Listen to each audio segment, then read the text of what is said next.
यह विमान हाल ही में अमेरिका के अंदर वापस से तस्वीरों के अंदर चर्चा में आया, इसलिए यह हेडलाइंस बनी कि 51 साल की हिस्ट्री में बोइंग 747 E4B नाइट वॉच, जिसे डूम्सडे प्लेन के नाम से जाना जाता है, यह लाइव देखा गया।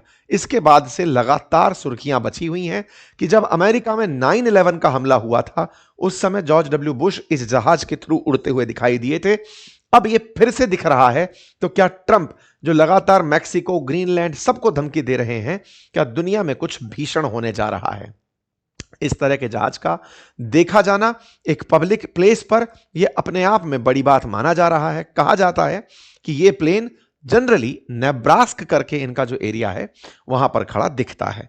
कयामत विमान डूम्सडे प्लेन, जिसके बारे में वेबसाइट पर एयरफोर्स के द्वारा इसका मेंटेनेंस जानकारी दिया हुआ है, E4B के नाम से जाना जाता है। यह डूम्सडे प्लेन नाइट वॉच कई सारे फीचर से जुड़ा है, लेकिन जो इसे सबसे खास बनाता है, या फिर कहिए कि अमेरिका के राष्ट्रपति के एयरफोर्स 1 से ऊपर ले जाता है, उसमें इसकी विशेषता न्यूक्लियर रेडिएशन से बचने की है।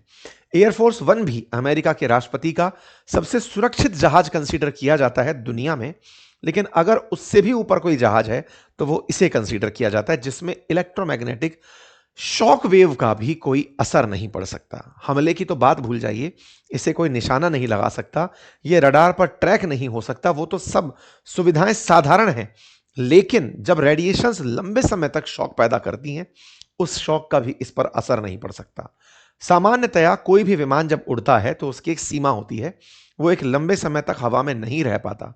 इस विमान के बारे में कहा गया है कि यह लगातार 72 घंटे तक हवा में उड़ सकता है। 72 आवर्स तक हवा में उड़ने की विशेषता रखता है ये डूम्सडे प्लेन। इसे बीच बीच में हवा में ही रिफ्यूल भी किया जा सकता है, फाइटर जेट्स की तरह। एक बार में 12 घंटे अनइंटरप्टेड तरीके से उड़ने की क्षमता रखने वाला यह विमान किसी अन्य विमान की मदद से हवा में ही फ्यूल भर भी सकता है, जैसे सामान्यतया फाइटर जेट्स में होता है, और यह लगातार बिना मेंटेनेंस के 72 घंटे तक आकाश में रह सकता है। बोइंग का यह E4 सीरीज विमान दिखने में कुछ ऐसा है, इसे अंदर की तस्वीरों में ऐसा देखा जाता है। कहा जाता है कि इसके अंदर पूरी तरह से कमांड सेंटर है। अमेरिकी राष्ट्रपति यहां रहकर पूरे अमेरिका में जहां चाहें अपने जरूरत भर की कमांड प्रेषित कर सकते हैं। तस्वीरों को आप देखकर अंदाजा लगा सकते हैं कि यह पूरा एक ऑफिस जैसा दिखाई देने वाला हवाई जहाज है, जिसमें न्यूक्लियर कमांड कैपेबिलिटीज, यहां पर side wise lower level conference and command centre, refuelling probe, ये तमाम सुविधाएं इसके अंदर लगी हैं। जानकारियों के हिसाब से अगर बात की जाए तो कहा जाता है कि इसकी कीमत 2025 के हिसाब से लगभग 4000 करोड़ के आसपास लागत के रूप में आती है। यह बोइंग का E4B नाइट विमान के नाम से जाना जाता है। आज से 25 साल पहले जब अमेरिका पर आतंकी हमला हुआ था तो कुछ जॉर्ज डब्ल्यू बुश इस जहाज पर इस तरह से देखे गए थे। अब बात करते हैं 51 साल का फिगर क्या है, न्यूज चैनल्स इसे यूज क्यों कर रहे हैं। असल में वर्ष 1975 में इस प्लेन का पदार्पण हुआ था, इस वजह से E4B का 51 साल का आंकड़ा लिया जाता है। 51 ईयर इसके अब तक लॉन्च के हो चुके हैं। इसका दिखना 51 ईयर्स में बहुत रेयर हुआ है, इसलिए इसे उस रेयर इवेंट के रूप में देखा जा रहा है। बोइंग के द्वारा फ्यूचर में E4C क्लास भी विमान बनाया जाएगा। यह अपने आप में सरकार के लिए न्यूक्लियर हमले की चेतावनी जैसा दिखता है। जब ऐसी बातें हो रही हों तो सवाल उठता है कि आफ्टर ऑल ऐसी आवश्यकता क्या आ पड़ी। तो देखिए, ट्रंप ने जो हालात दुनिया में पैदा किए हैं, पिछली बार तक 8 युद्ध रुकवाने के और इस बार शायद 8 देश बर्बाद करने के। इस बार इन्होंने जब से मादुरो को उठाया है उसके बाद से इनका दिमाग शांत नहीं हो रहा है। हाल ही में इन्होंने अपनी प्रोफाइल को चेंज करते हुए अपने नाम के नीचे एक्टिंग प्रेसिडेंट ऑफ वेनेजुएला लिख लिया है। वहीं अपने दूसरे नाम के नीचे, मतलब अपने नाम की दूसरी डेजिग्नेशन में प्रेसिडेंट ऑफ यूएस लिखा हुआ है। एक देश खुलेआम किसी देश की संप्रभुता का ऐसे मजाक बनाए, रातों रात किसी देश पर ऐसे कब्जा हो जाए, एक देश के राष्ट्रपति को उठा लिया जाए और उस देश के राष्ट्रपति खुद को घोषित कर दिया जाए, इससे बड़ा सत्ता परिवर्तन क्या हो सकता है। क्या जनता ने, इससे पहले कि आप आगे बढ़ें, आपसे गुजारिश है कि चैनल को कृपया करके सब्सक्राइब कर लीजिए। आप में से लगभग 60% ऑडियंस ऐसी है हमारी जिसने चैनल को सब्सक्राइब नहीं किया हुआ है। कृपया करके सब्सक्राइब कर लीजिए, उसमें कोई भी चार्ज नहीं लगता है। हमारा उत्साह बढ़ता है, हम आपके साथ नित्य नई सूचनाएं साझा कर रहे होते हैं, उसमें एक रिसर्च लगती है। अगर आप हमारे साथ जुड़कर पढ़ना चाहते हैं तो हमारा एप्लीकेशन इसी नाम से, अपनी पाठशाला नाम से है, जहां हमारे पैचेस उपलब्ध हैं जीएस फाउंडेशन के, हमारी बुक्स उपलब्ध हैं, आप उन्हें चेक कर सकते हैं अपनी पाठशाला एप्लीकेशन पर, जिसका लिंक कमेंट बॉक्स में दिया गया है। आइए साथियों आगे बढ़ते हैं। लोकतंत्र या तानाशाही के अंदर कुछ चंद लोगों के हाथ में ताकत सौंप दी है। क्या देशों पर कब्जा करना इतना आसान है? एक जमाने में जहां आप और हम सुना करते थे कि इस देश पर दूसरे देश का कब्जा हुआ तो क्या केवल शासना अध्यक्षों को बदल के ही हो जाता था, या युद्ध भी जनता लड़ती थी?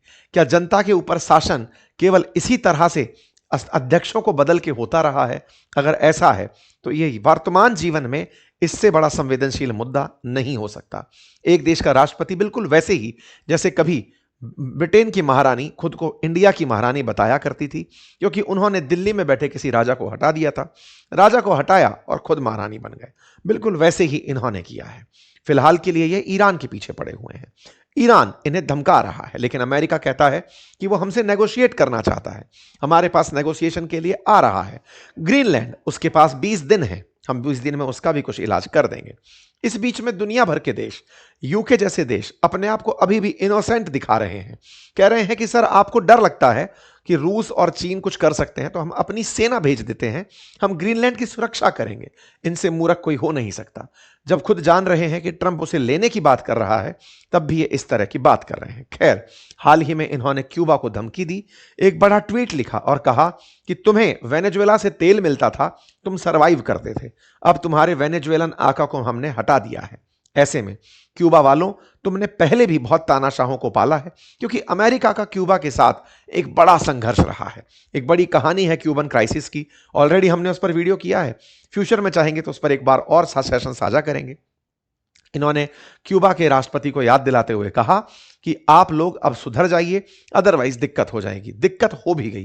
क्यूबा के अंदर अचानक एक वायरस पता चलता है, हेडलाइन बनती है, लोग अस्पतालों में एडमिट होते हैं। अब यह कहना आरोप लगाने जैसा होगा कि क्या यह अमेरिका ने किया है। एनीवे, फिलहाल के लिए क्यूबा को ट्रंप धमकाए पड़े हैं। वहीं दूसरी तरफ कनाडा को टेंशन बढ़ती जा रही है कि कहीं ऐसा तो नहीं एक बार ग्रीनलैंड होने के बाद हमें सैंडविच बना के खा लिया जाए। जो भी हो, ट्रंप के इरादे लगते ऐसे ही हैं। 2027 में इन्होंने डिफेंस बजट $1.5 ट्रिलियन होने का अनाउंसमेंट किया है। इतने बजट का क्या करेंगे? दुनिया में किसके ऊपर गोला बरसने वाला है? किसका रीडेवलपमेंट होने वाला है? और ऐसे में क्या वाकई में न्यूक्लियर हमले की सुगबुगाहट है? अगर ऐसा है तो अमेरिकियों के लिए अमेरिका का प्लान क्या है? तमाम प्रकार के इंफॉर्मेशन सिस्टम के अलावा क्या कोई और प्लान इनके पास है? मेडिसिन, सूचना तंत्र, ये तो सबके देशों के पास आज उपलब्ध है, लेकिन कहीं ना कहीं अमेरिका में राष्ट्रपति खुद को ही बचाकर चल रहे हैं, और शायद जिन पर शासन किया जाता है उनकी इतनी ही वैल्यू होती होगी। तभी तो इन सभी राष्ट्राध्यक्षों के पास अपने बचने के एग्जिट प्लान्स भी हैं। तो आइए चर्चा करते हैं, बचने के प्लान पुतिन के, प्रधानमंत्री मोदी के, शी जिनपिंग के क्या हैं? अगर डूम्सडे की स्थिति हो तो रूस इस स्थिति से कैसे निपटता है? इस स्थिति के लिए रूस के पास एक विमान है जिसका नाम इल्यूशाइन IL-80 है। कहा जाता है कि यह विमान भी डूम्सडे विमान की तरह से ट्रीट किया जाता है। इसे मैक्स डोम कहा जाता है। यह भी डूम्सडे यानी कि प्रलय की स्थिति में रूसी राष्ट्रपति जिस विमान में बैठकर हवा में रहेंगे वो विमान है। क्या चाइना को इस दिन का डर नहीं लगता? चाइना का डर तो लगता है, लेकिन उन्होंने कोई विमान नहीं बनाया। उनका मानना है कि हवा में तो फिर भी आपको सैटेलाइट से ट्रैक किया जा सकता है कि आप कहां उड़ रहे हैं। बंकर बना करके अगर जमीन के भीतर रहा जाए, अंडरग्राउंड रहा जाए, तो पहचानना मुश्किल होता है। ये लोग कुछ उसी तरह की तैयारियों में जमीन के भीतर तहखाने बना रहे हैं किसी विपरीत परिस्थिति से निपटने के लिए। ऐसे ही भारत के बारे में भी कहा जाता है, भारत के पास बहुत से कमांड सेंटर्स और भूमिगत ठिकाने हैं जो किसी प्रलय की स्थिति में बचने के लिए इस्तेमाल किए जा सकते हैं। दुनिया में सबसे पहले युद्ध बरपाने वाले यूरोपियन देश, उनके क्या पास प्लान होता है? उनके पास भी कुछ इसी तरह के बंकर्स हैं जो विपरीत परिस्थितियों में इनको सुरक्षा उपलब्ध करा सकते हैं।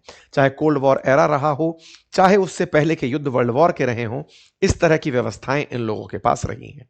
कुल जमा अर्थ यह है, जब जब दुनिया में अशांति की बात होती है तो एक्सट्रीम परिचर्चाएं चर्चा का विषय बन जाती हैं, और एक्सट्रीम परिचर्चाओं में ही डूम्सडे प्लेन की चर्चा आज जैसे ही निकल कर आई तो मन में एक भाव जरूर पैदा हुआ कि आदमी की अति लालसा इंसान को, विश्व को किस ओर धकेल देती है। आप लोग इस विषय पर क्या सोचते हैं? क्या वर्ल्ड वॉर 3 की तैयारी चल रही है? अगर आपको ऐसा लगता है तो कमेंट बॉक्स में अपनी राय जरूर दीजिएगा। फिलहाल के लिए इतना ही। चैनल पर नए हैं तो सब्सक्राइब कर लीजिए, और हां, अपनी पाठशाला एप्लीकेशन का लिंक कमेंट बॉक्स में दिया गया है, वहां से हमारी किताबें, हमारे नोट्स, हमारे कोर्सेज उन्हें चेक कर सकते हैं। धन्यवाद।